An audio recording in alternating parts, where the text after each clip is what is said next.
So I've got a couple of questions. I want you to kind of give us an idiot's guide as to where we are, what has led to this place, and and then just give us your opinion about what you think the best course of action is. We've already thrown the question out to the KFI babies, pardon me, whether they think yes, no, or limited intervention militarily in Syria. And quite resoundingly, we've gotten no's.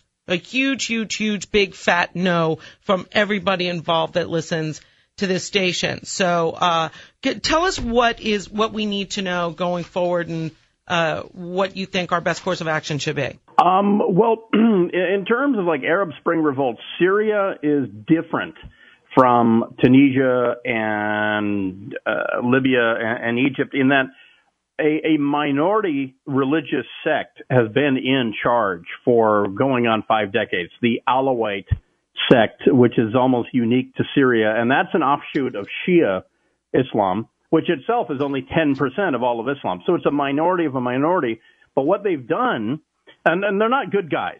You know, no. Thing one, the Assad family, his dad, Hafez, not good guys. But the one thing they did that doesn't exist in Saudi Arabia or Kuwait is that they protect the religious minorities like the Shia and the Maronite Christians and the Chaldean Christians, who are 500,000 people in Syria are Chaldean Christians, and they've been protected by the regime. And so that's why this revolt took on a different flavor. It was immediately sectarian lines were immediately drawn, and all the Sunnis got on one side. And all the others. Everybody else got on the other. Yeah, and so the traditional Sunni regimes like Saudi Arabia and Abu Dhabi and Qatar immediately began supporting the rebels. And it became a complete rectum magnet. All the Al-Qaeda guys who didn't feel like their skills were being utilized in Iraq and Afghanistan came to Syria for the fight. Guys left victorious Sunni rebels left Libya, came to Syria, and so it very quickly took on a very sectarian flavor. It stopped being, a hard scrabble university students and farmers. Right. It stopped being that months into it, and so the moment it did that, and then the other thing people have to know, so that's thing one. Those are the players on the battlefield. Thing two is who supports the players. That's where I'm confused, because I start from a place of I distrust everything they tell me. And I think a lot of the listeners here feel the same way. So we don't know what the real is, even if they're saying this is why.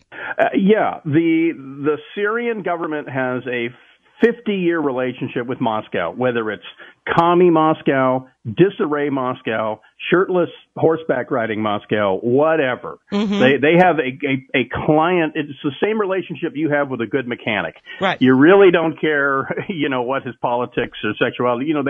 They know that they like buying Russian stuff, and the Russians know that they like Syrian money. So they go way, way back. The other supporter of Syria is Iran, because Iran is a majority Shia country, and so they have that in common with Syria. They have troops on the ground defending the Assad regime. Mm-hmm. And then you've heard of Hezbollah. Mm-hmm. It's a terrorist group / government in southern Lebanon. Well, that's a Shia militia. They have nothing to do with Al-Qaeda. They have, and in fact, what you're seeing now is Hezbollah and Iran and Syria are fighting Al-Qaeda. And so that's what's going on the ground. Regardless of what John McCain said last night on Leno, that I've been there and I've met the Free Syrian Army and they're good guys, they're moderates. He's senile. He's absolutely incorrect. These guys are crazy zealots. That's what I think a lot of people are saying. And it's interesting because I'm looking at how the division of pro versus anti on the little poll we ran. Of course, it's not scientific, but the men uniformly say no, which I think is interesting because, we go anywhere to fight. It's men that have put, by and large, not that we don't have women in the military, but I think they're looking at lives lost and that sort of thing. And the women, I think, are more emotionally charged by the pictures we've seen of these dead babies stacked like cordwood. And they're saying, we need to do something. Otherwise, do we stand by and watch like we did with Hitler, or do we do something? And I think a lot of people are very concerned that if we aid Assad's ouster, aren't we looking at the rebels? Aren't we looking at Afghanistan all over again? And the rebels being the yeah, Mujahideen. That is the problem, is that the alternate to the bad guy is a whole bunch of bad guys. And I was in Bosnia and Kosovo in 98, 99.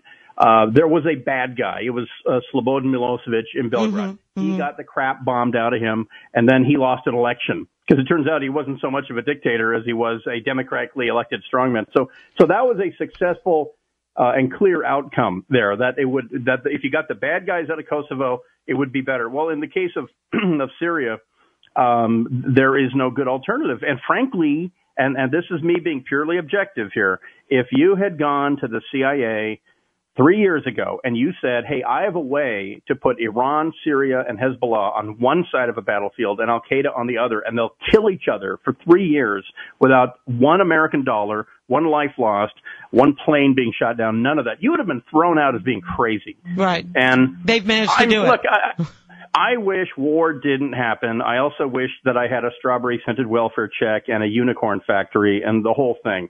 But it does. And it's really, really difficult for the administration to articulate to the American people exactly what our national interest is. And if you say, oh, well, it's supporting morality, well, then I give you Saddam Hussein. I give you 2002. Where were you on that? If you opposed invading Iraq, because he was a absolute brass-plated son of a bitch, then why now is that your reason? Why this? Why now?